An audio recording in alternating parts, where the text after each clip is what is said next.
अस्सलाम वालेकुम viewers, market ध्यान के एक नए एपिसोड में मैं मुरली पंजानी आप लोगों को खुशामदीद करता हूं। नाजरीन, वीडियो स्टार्ट करने से पहले डिस्क्लेमर शेयर कर दूं कि इस वीडियो को बनाने का मकसद किसी भी किस्म की बाइंग सेलिंग रिकमेंडेशन देना नहीं है,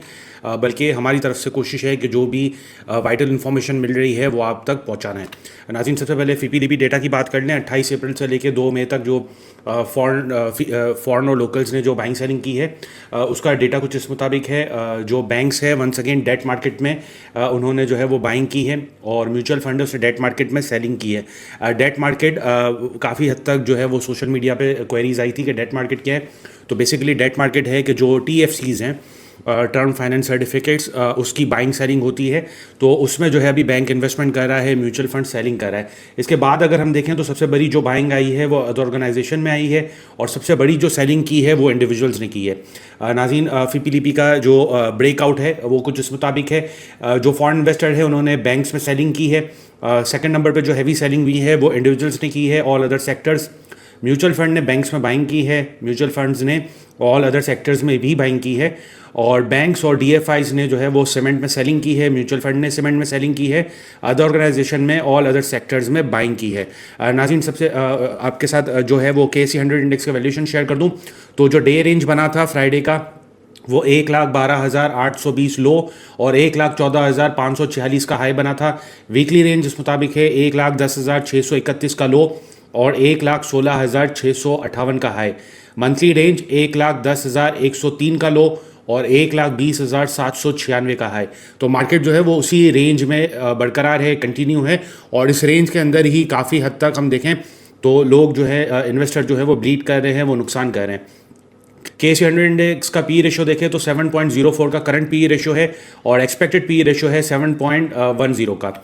नाज़रीन, आप लोग के साथ टेक्निकल शेयर कर दूं। टेक्निकल के जो भी स्टेटस है, तो करंट स्टेटस वही साइडवेज पे ही है, तकरीबन 4 महीने होना है। सो ये इसी रेंज को बरकरार रखे हुए है। 1,11,308 का जो है वो सपोर्ट है। रेजिस्टेंस 1,18,970 का जो है वहाँ पे सप्लाई आ रही है। RSI जो है वो करंटली 45.70 का है, और MACD हमें सेल ऑन स्ट्रेंथ ही बता रहा है कि जहाँ पे मौका मिले माल बेचे, नीचे दोबारा माल मिल जाएगा। जो नेक्स्ट पॉसिबल ट्रेंड है, वंस अगेन अगर चीज़ें अच्छी होती हैं, बेहतरी की तरफ जाती हैं, तो जो नेक्स्ट सपोर्ट बनेगा वो 1,19,216 का सपोर्ट। रेजिस्टेंस जो है वो 1,32,868 का जो है वो वहाँ पे सप्लाई आ सकती है। नाज़रीन, टेक्निकल ग्राफ आप लोग के साथ शेयर कर रहा हूँ, तो मार्केट वही रेंज बाउंड में प्ले हो रही है, और काफ़ी हद तक जो अगर हम देखें तो पैनिक जो है वो कंटिन्यू है। जो अभी इंडिया पाकिस्तान का जो भी एस्केलेशन हो रहा है, जिसके ऊपर बातचीत हो रही है, तो वो अभी भी चीज़ें, मामला जो है वो बरकरार है। काफ़ी हद तक चीज़ें डिफ्यूज़ हो गई हैं, लेकिन कुछ चीज़ें ऐसी हैं जिसको अभी भी एड्रेस होना बाकी है, उसे रूल आउट नहीं किया जा सकता। नाज़रीन, आप लोगों के साथ टाइम्स ऑफ इंडिया का जो है वो मैं आर्टिकल शेयर कर रहा हूँ। उन्होंने वीडियो भी जो है वो बना के शेयर की है, और उसमें जो है वो यही कह रहे हैं, वो यही स्टांस रख रहे हैं कि जो US है, US ने जो है वो इंडिया को बैक स्टेप किया है, और उसकी जो बुनियादी वजह बन के नज़र आ रही है वो टाइम्स ऑफ इंडिया का ये आर्टिकल है। और इसमें जो है वो JD Vance ये कह रहे हैं कि PM Modi is a tough negotiator. तो जो US है, US ने भी जो है वो जो इंडिया है उससे उसको बैक स्टेप किया है और पीछे हट गए हैं इंडिया के नैरेटिव में। और US जो है वो चाह रहा है कि जो इंपोर्ट एक्सपोर्ट का जो डेफिसिट है, ट्रेड डेफिसिट जिसे कहा जाता है, वो $46 बिलियन का है 2024 के आधा शुमार के हिसाब से US का। तो इंडिया जो है वो $46 बिलियन सरप्लस में रहता है, और जो डेफिसिट है वो है US को $46 बिलियन का। टोटल इनकी तिजारत $87 बिलियन की है, इंपोर्ट एक्सपोर्ट। तो इस वजह से जो है वो US चाह रहा है कि जो इंडिया है वो इस सिचुएशन में आ जाए कि वो बिल्कुल कॉर्नर हो जाए, वो उस लेवल पे आ जाए कि वो US के ताबे हो जाए। अभी फ़िलहाल जो है इंडिया जो है वो रशिया के ताबे है। रशिया जो कम्युनिज़्म है उस तरफ उसका राइज है, लेकिन वो चाह रहे हैं कि अभी थोड़ा बहुत इंडिया US के कंट्रोल में आ जाए। और US ये चाह रहा है, इंडिया को इस्तेमाल करना चाह रहा है अगेंस्ट चाइना को कंटेन करना चाह रहा है।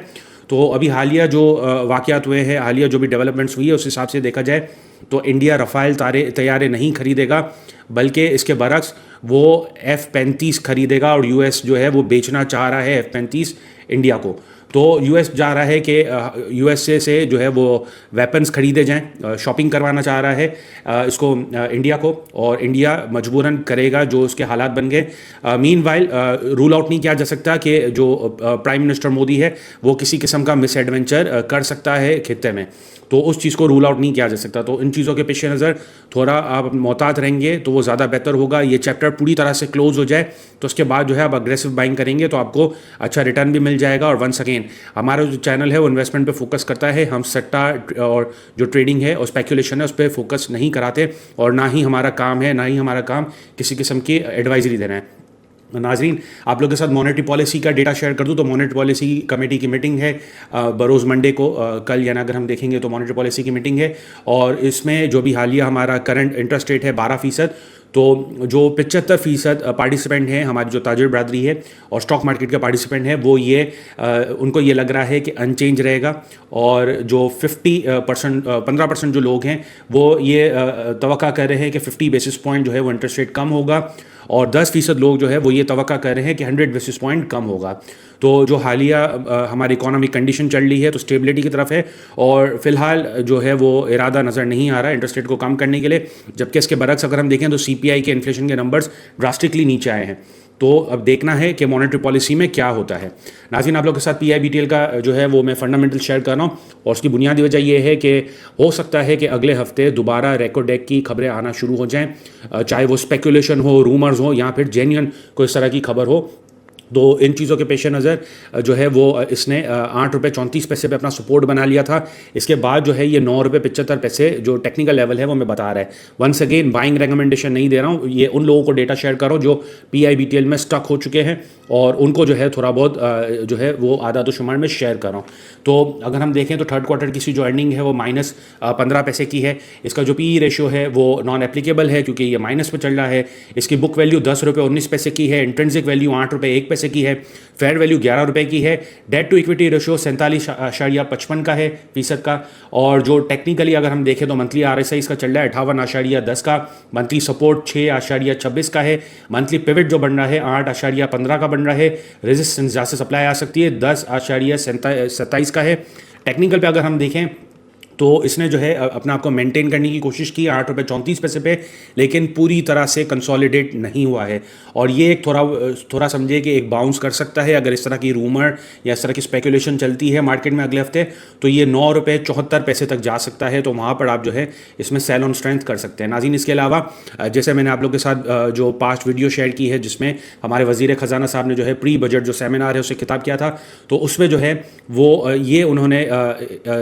इंडिकेट किया था कि हमारी चंद पाकिस्तानी कंपनी हैं वो एक्सपोर्ट कर रही हैं, मिल्क एक्सपोर्ट कर रही हैं, और जो मैंने अपनी रिसर्च की है तो उसके मुताबिक वॉइस ऑफ अमेरिका का एक आर्टिकल था जो मैं आप लोग के साथ शेयर करना चाह रहा हूं, और उसके मुताबिक जो है वो फौजी फूड्स वो इरादा रखता है चाइना को एक्सपोर्ट करने के लिए, और फौजी फूड जो है उसका स्ट्रेटेजिक पार्टनर फिलहाल है रॉयल ग्रुप ऑफ चाइना, और उसके साथ मिलकर जो है वो बफेलो मिल्क जो है वो चाइना में एक्सपोर्ट करना चाह रहे हैं, जो कि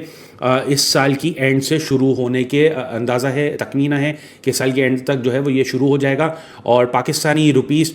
0.5 बिलियन का जो है ये वर्टिकल इंटीग्रेशन के थ्रू ये जो है एक्सपोर्ट शुरू हो जाएगा, ये इरादा रखते हैं। पास्ट में इस तरह की खबरें लगी थी 2018 में अगर हम देखें तो अगस्त के महीने में इस तरह की खबरें लगी थी, और इन खबरों के पेश नज़र जो है FFL जो है वो तकरीबन 40 रुपये तक गया था। मैं ये नहीं सजेस्ट कर रहा कि आप FFL में बाइंग करें, लेकिन आप लोग के साथ पास्ट का डेटा भी शेयर कर रहा हूँ, और फिर जो है ये जो भी आप समझे कि चाइनीज़ कंपनी जो है इसको एक्वायर करना चाह रही थी फौजी फूड को, तो वो एक स्कैंडल के जद में आ गया था, और इसके बाद हमने देखा कि फौजी फूड्स के जो है वो शेयर्स दोबारा नीचे आना शुरू हो गए थे। तो फौजी फूड्स का मैं अगर आप लोग के साथ फंडामेंटल शेयर करूँ तो इसकी जो फर्स्ट क्वार्टर की अर्निंग है 14 पैसे की है, पिछले साल की अगर हम अर्निंग देखें तो पूरे साल की 28 पैसे की अर्निंग है, पी रेशो इसका चल रहा है 26.41 का, जो पूरा फूड सेक्टर है वो 22 के मल्टीपल पे ट्रेड कर रहा है, बुक वैल्यू इसकी 3 रुपये 80 पैसे की है, इंट्रिंसिक वैल्यू 11 रुपये 2 पैसे की है, फेयर वैल्यू 28 रुपये 98 पैसे की है, डेट टू इक्विटी रेशियो 1.89 की है।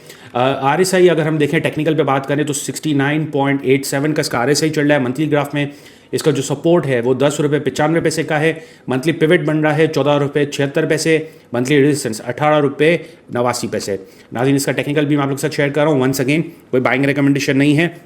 और जो हालात चल रहे हैं तो थोड़ा बहुत मोहतात होकर काम कीजिएगा और ज़्यादा बेहतर है। इन्वेस्टमेंट पे फोकस रखें, अगर आपके पास थोड़े पैसे पड़े हैं तो उसको देखें, ये पूरी तरह से हमने आपको कंसोलिडेट कर ले, इसके बाद अगर खबरें आना शुरू हो तो उस हिसाब से आप जो है इसमें अपनी पोजीशन बनाएंगे तो आपको एक अच्छा रिटर्न मिलने की यानी चांसेस है। तो टेक्निकल देखें तो ये अभी जो है वो कंसोलिडेट इसने पूरी तरह से नहीं किया है और ये जो है जा सकता है तकरीबन 16 रुपये तक जाने की सलाहियत रखता है। कमोडिटीज़ आप लोग के साथ शेयर कर दूं तो WTI क्रूड ऑयल $58.29 फी बैरल चल रहा है, ब्रेनेट $61.29 फी बैरल चल रहा है, आयरन ओर $98.19 पर टन चल रहा है, गोल्ड 3239 रुपये डॉलर पर आउंस चल रहा है, रबर 169 सेंट पर केजी चल रहा है, रिचर्ड बे कोल प्राइस $89.10 पर टन चल रहा है। आप लोग के साथ डिलीवर फ्यूचर का डेटा शेयर कर दूं तो सबसे बड़ी जो फ्यूचर में बाइंग खरी है दीवान फारूक मोटर में, दूसरे नंबर पे नेक्सोल है, तीसरे नंबर पे कॉसम है, चौथे नंबर पे PIA है, पांचवें नंबर पे GHNI है, छठे नंबर पे SSGC है, सातवें नंबर पे TRG है, आठवें नंबर पे DCL है, नौवें नंबर पर सिटी फार्मा है, 10वें नंबर पर PRL है। जो ब्लैंक सेल है उसका डेटा शेयर कर दूं तो सबसे बड़ी जो ब्लैंक सेल खरी है वो AGL में, सेकंड नंबर पे प्रीमा, तीसरे नंबर पे पेल, चौथे नंबर पे साजगार, पांचवें नंबर पे गेल, छठे नंबर पे एयरलिंक, सातवें नंबर पर GHNI, आठवें नंबर पर सिटी फार्मा, नौवें नंबर पर मैपल लीफ और 10वें नंबर पर सुई नॉर्दर्न चल रहा है। MFS अगर हम देखें तो MFS में सबसे बड़ी जो बाइंग खरी है वो डबल SSOM में खरी है, दूसरे नंबर पे अगर हम देखें तो PPP है, तीसरे नंबर पर देखें तो CSAP है, चौथे नंबर पर देखें तो फ्लाइंग है, पांचवें नंबर पर देखें तो बनीस लिमिटेड है, छठे नंबर पर देखें तो गरीबवाल सीमेंट है, सातवें नंबर पर देखें तो इमेज है, आठवें नंबर पर देखें तो TPL प्रॉपर्टीज़ है, नौवें नंबर पर BBFL है और 10वें नंबर पर ठटा सीमेंट है। नाज़रीन अब तक के लिए इतना ही, मुझे दीजिएगा इजाज़त, अल्लाह हाफ़िज़।